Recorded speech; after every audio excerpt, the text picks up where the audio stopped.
All right, we're recording again, Mr. Hovind, and I think my wife wanted me to play this part for you. This is a pastor. I think it struck my wife as very powerful. I think it starts with Mike Huckabee and then goes to the pastor sitting in his big church. Okay.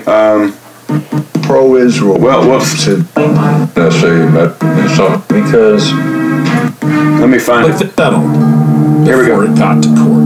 You know, for all these decades, people in churches have been so afraid to actually go out and say what they really believed and wanted to say because they said, well, we can't get in trouble with the IRS. And I think finally it started occurring to people, wait a minute, the IRS isn't bigger than God, and it's not even bigger than the Constitution. And so I'm delighted to see pastors across America on Pulpit Freedom Sunday stand up in their pulpits and basically just clench their fist and dare the IRS to come get them. We have Pulpit Freedom Sunday, where pastors stand up and shake their fist once a year. Did you shake your fist at the IRS? I like to say that we have Pulpit Freedom Sunday every Sunday at Cornerstone. We're free every Sunday. There are a lot of pastors afraid of the IRS. I'm not one of them. I come from a long line of ministers that understood that ministers have an obligation, a moral obligation as members of the clergy to engage. Yeah, my wife is telling me to make this louder, and this guy just speaks with a really, really soft voice. There's really nothing I can do about it. Are you able to hear him with his soft voice? I can hear it. It's a little tough, but yes, I can understand. Okay. These discussions that have to do with political issues, because politics kills, and shepherds have an obligation to protect sheep. I prayed, and I don't think anyone even in my congregation quite expected me to pray this way, but I prayed. And I said, Father, I ask you, please allow the Internal Revenue Service to attack my church so that I can take them all the way to the Supreme Court and defeat them. And people were a little startled by that because they thought I would pray that they would leave us alone. But what people don't understand is you can't just go sue the IRS. The IRS can do all kinds of egregious things, and you don't have any ability as a citizen to sue them and hold them accountable for doing something unjust. The way that the law reads when it comes to lawsuits with the IRS is they have to attack you first. If they attack you, then you're allowed to sue back in response to the attack.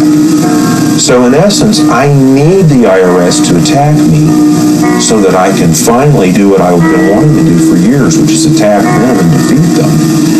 And that's why they never attack me, because I think they know if they do attack me, I will take them all the way to the Supreme Court and I'll beat them. And if I beat them, they lose their power of intimidation.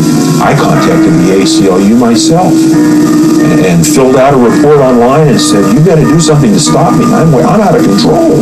You need to, All right, well, we're coming up on the end of the call. I think it's a powerful movie, although I think they should have had you as a centerpiece right in the middle of this movie.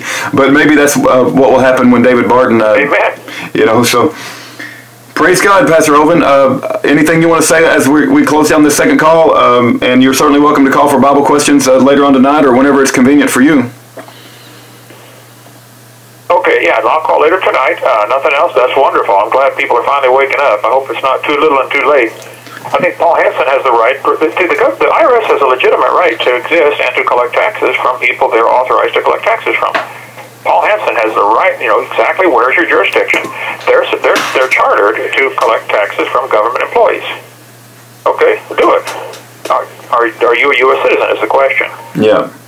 Anyway, okay, I'll call later tonight, brother. Okay, God bless you, Pastor Hovind. We'll talk to you later. Looking forward to it. Thank you. All right. Bye-bye. Bye-bye.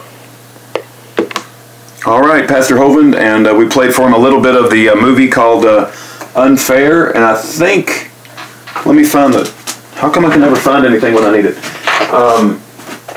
The name of the documentary is unfairmovie.com.